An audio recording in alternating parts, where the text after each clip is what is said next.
What you're about to see is an interview that we just completed earlier today with Heather Bradley, who we've had an interesting relationship with as a family and somebody that we truly love. Some of you have met Heather before. Many of you have met her daughter, Lola, who was our first foster placement that we had. She was our foster daughter for 3.5 years. Many of you have met her, you've watched her, you've played with her, you've seen her running around at church.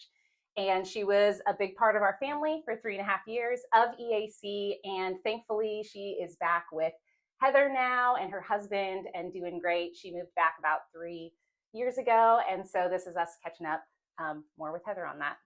We love Heather. We love their family. And this story is one we believe that God was authoring. And so it's messy in some parts, and this is a behind the scenes look. Enjoy this interview.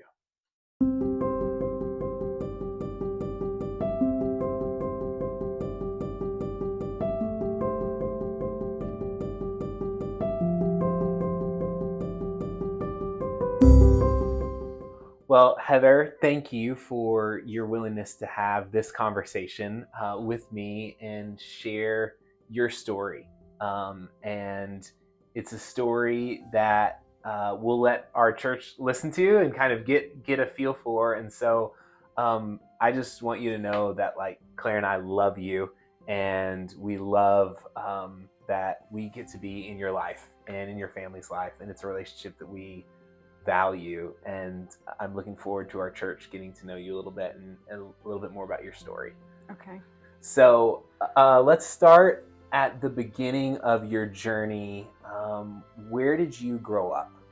In Seminole County, Florida, so a town called Castleberry, which is for like 30 minutes from Orlando. Okay.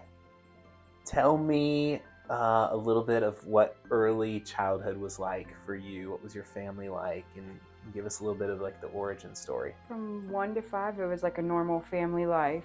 And then my parents kind of went down the road of addiction, and things unraveled from there. So in middle school was when things got really bad, and we were removed from my family's care completely. Okay.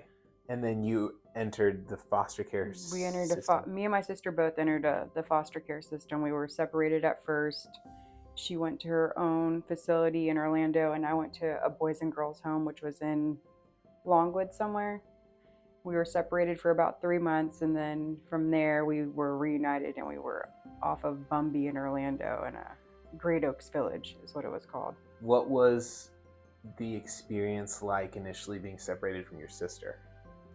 It was horrible because you don't have no family members or anything, so you're trying to figure out as a small child, and you're used to having a parent, and your family being intact and being ripped away is totally different. Okay. Yeah, that'd be hard.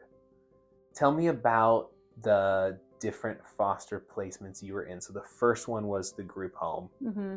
It was Can you just describe those environments? It was a smaller group setting, so the boys and girls were separated. There was probably about 8 girls, 8 boys in each one, and they tried to run it like a family style setting as much as they could. We were out of school at that time, so we weren't in school or didn't have any schooling, so we kind of we did outings and things like that. They tried to keep it fun. Okay. Was it an okay environment? It was. At first it was, and I had to get adapted to it. Okay. During that time, did you have contact with your parents? No. At all? So there was no contact with your parents. So what was that experience like? So you were how old at that time? Probably around 11. And did you at the time fully understand why you were removed from your parents' home, or was some of that a mystery to you? I did. I grew up, and I guess I was a little bit mature growing up, so I kind of knew that my parents were doing things that they shouldn't have done, that it wasn't normal. Okay.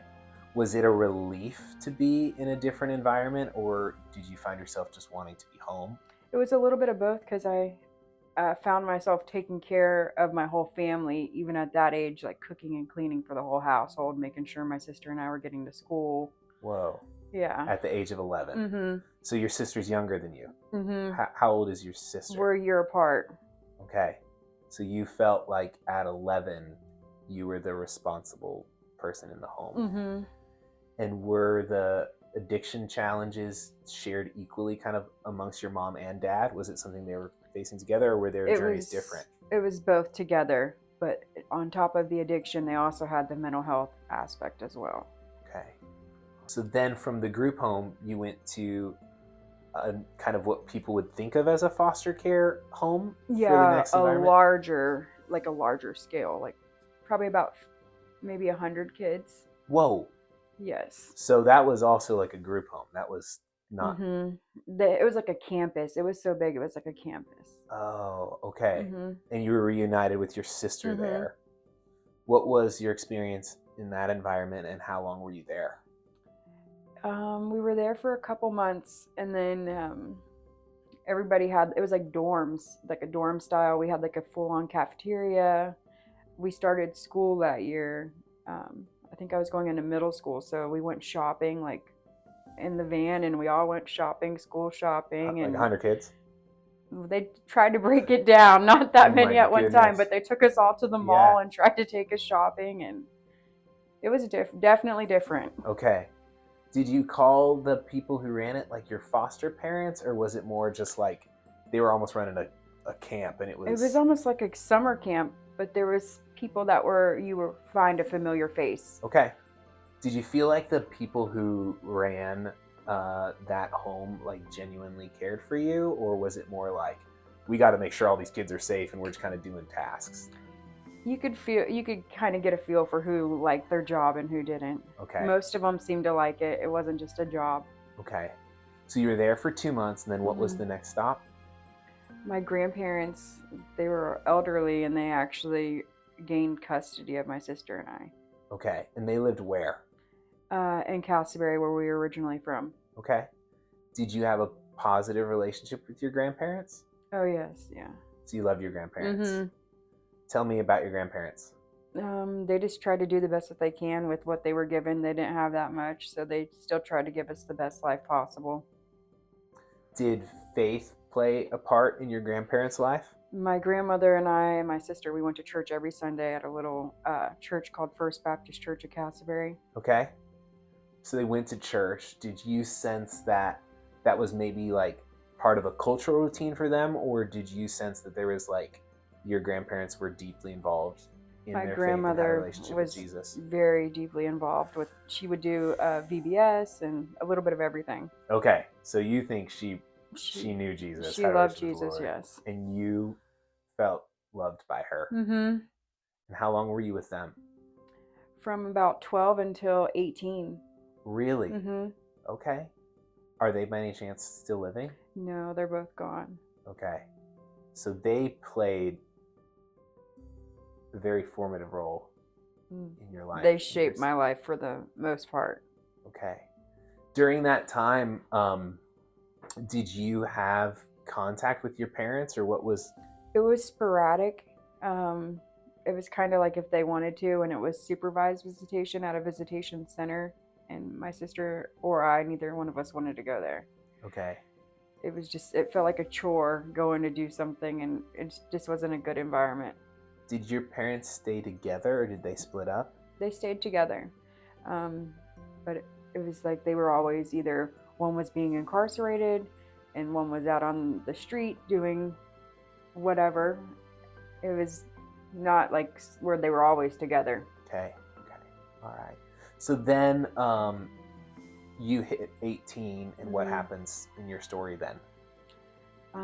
When I turned 18, I kind of felt like I was an adult, so I felt like I could just go do what I wanted to do, and I found myself going down the same path as my parents. How did that start? I started with prescription pain medication was the first thing that I started, and I was actually with my mom who introduced that to me. And then from there, it just kind of went down other paths. Okay. How would you describe that season of your life? Something I don't ever want to go back to. It's not a good place. And how long did that season last?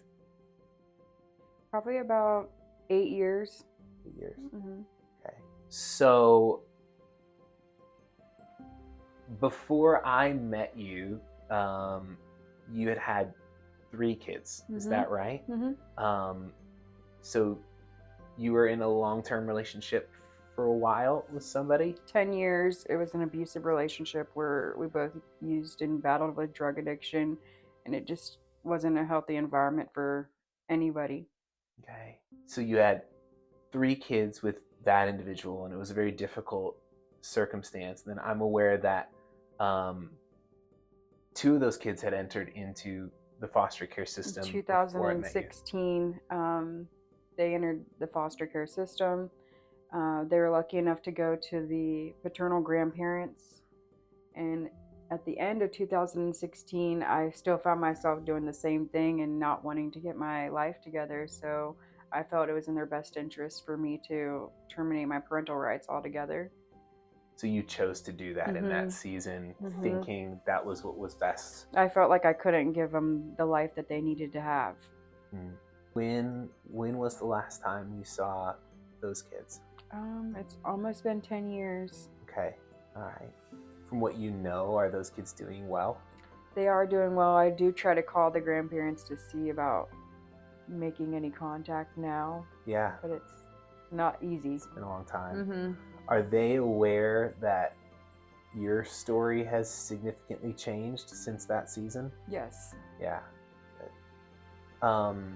And then we got to know you obviously under what was like initially really difficult circumstances, as you had another child, Lola, and she entered care as well. Are you willing to talk about that situation at all? Okay, would you just describe kind of what happened in that season?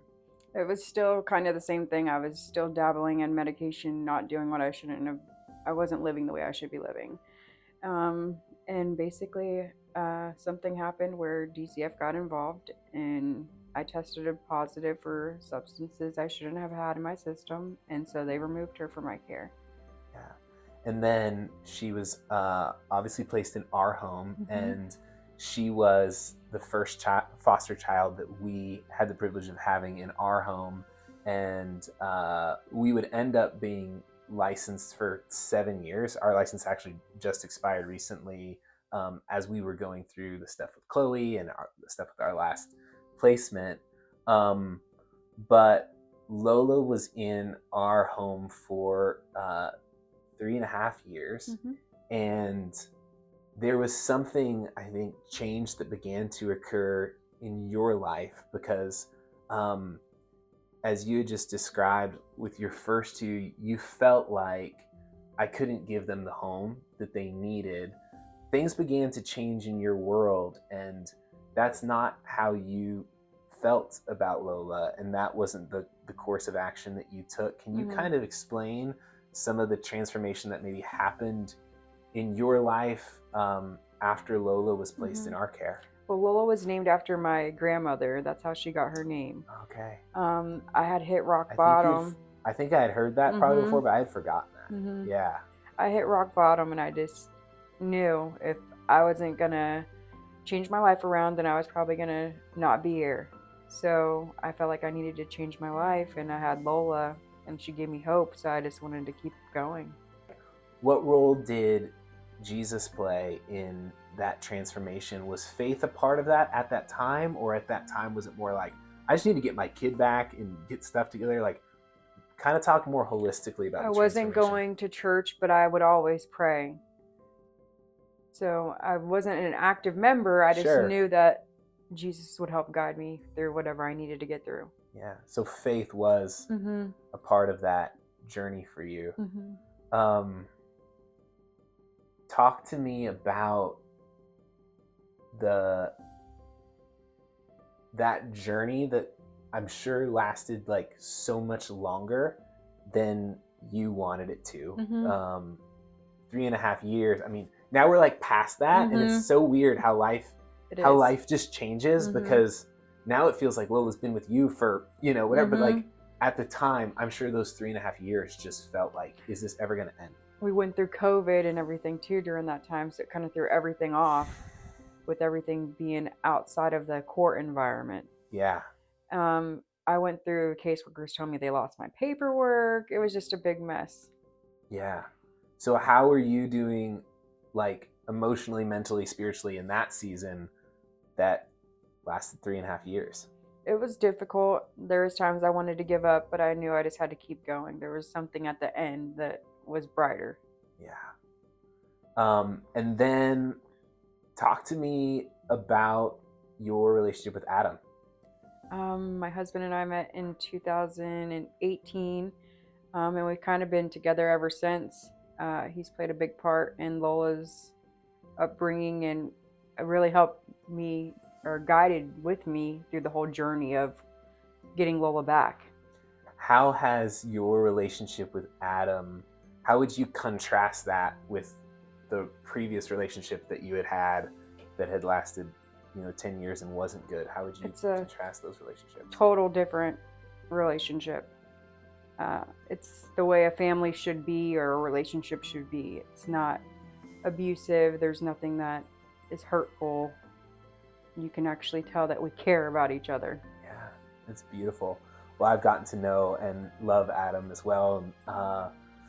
Love you both. Talk to me about what it was like for you when Lola got to come back. It was scary at first because, of course, after her being gone for so long, felt like I was walking under a microscope a little bit. But day by day, we did it, and here we are now. Yeah. I think one of the things that is interesting that this is happening in an interview, because we hang out, we get to see each other, but we probably haven't had like this heavy or deep of a conversation about it. And so like there was a season where we were walking through that too, and Lola was in our home, and there was a season where it was actually like looking like she wasn't gonna be reunified. And you continued to just stay in the game and stay involved. And unfortunately, there was a circumstance where, there was a period of time where we really didn't have a lot of contact during that season, which is something that I think Claire and I have some regret on. But it was based on information that we had been given from a case manager, and you're aware of that. We don't need to go into all those details. And then you're right, we walked through COVID, and honestly, one of the pieces of information that we got was it's looking like Lola's not going back. And we were at a place where we were really expecting to have Lola in our care permanently. And at the time, that was honestly what we thought was the best outcome. And one of the things I've just said a number of times, Heather, is that I just think the Lord writes better stories than we do. And that idea of, I truly believe this is the way the story was meant to go. I agree. That you were meant to have Lola, and that she was meant to be with her mom. And it's just been so beautiful, getting to have the relationship with you that we do. It is, it just feels like a gift from Jesus. And it's just felt like hey, Connor, I knew what I was doing the whole time, and so we love you, and we celebrate with you the journey that you've been on, and the difficult things that you've navigated, and where you're at now, and the fact that we get to be in Lola's life as kind of like a uncle and aunt kind of vibe is just precious. And the fact that we have the friendship with you and Adam that we do is just really just feels like a gift. It's something you don't see as an outcome. And even going through the court system, they don't prepare you for that. They want that to be the outcome, but probably 90% of the time it's not the outcome. Yeah, and I think sometimes there's almost challenges where because of how things function in the system, you're almost positioned, what can feel like you're on opposite sides, Exactly, like you're against each other. but you're not. Mm-hmm. And you're for the kid, and you should be wanting the same things. And anyways, it's just really cool to see where things are at, things are at now. What would you say to maybe I mean, it can be anybody, but maybe like a young girl or a young woman who was in similar circumstances to you? Because obviously the details of our stories are unique, but there's often themes that a lot of people have. You know what I mean? Like a lot of people grew up in homes where there was substance abuse, and there's a lot of kids who have been in the foster care system in one capacity or another. What would you say to somebody who was in a home or in a environment like yours that you were in as a young person who's maybe just feeling like discouraged or lost or hopeless? Don't give up, and this too shall pass. What would you say to maybe people watching this story, hearing your story, about the importance of foster care? I think it's important that children get to be in a more family-like setting versus being in a bigger group setting. Children thrive in environments where it's like a family setting. Yeah, it's good. And so the more families that sign up with the right motives, the better environment these kids can grow up in. I truly think so. Yeah. So one cool moment I had with Adam, Adam, your husband, came over to my house for just kind of like a guy's night. And I remember before Evelyn was born, him just sharing like, I am basically so excited to be doing this kind of the right way. And he had just shared like, I never thought like I would be married, and he was just stoked about it. What has your experience been like just the last few years doing life with Adam, more kind of traditional? Like you guys have a nice house in Port Orange, and you guys are doing family, and I know there's struggles, and all of us have things, but can you just describe, like, did you ever see your life getting here? Honestly, I never thought it would be like this. He's an amazing father figure to my daughter, Lola. She doesn't know her biological dad, and he actually took the responsibility of adopting her, and she doesn't know any different now. You wouldn't know in a group setting at all. We're just doing things the right way, I guess, in God's eyes. We would sit and talk about it. It's like, we're actually doing things differently. So. And how does that feel? It's nice to feel like we're, I guess, normal somewhat. I don't know if any of us are normal, but I know what you mean. Yeah. Well, Heather, thanks again for sharing your story. I think it's going to truly be an encouragement to Edgewater Alliance and to people who see your story online. So thank you. Thank you.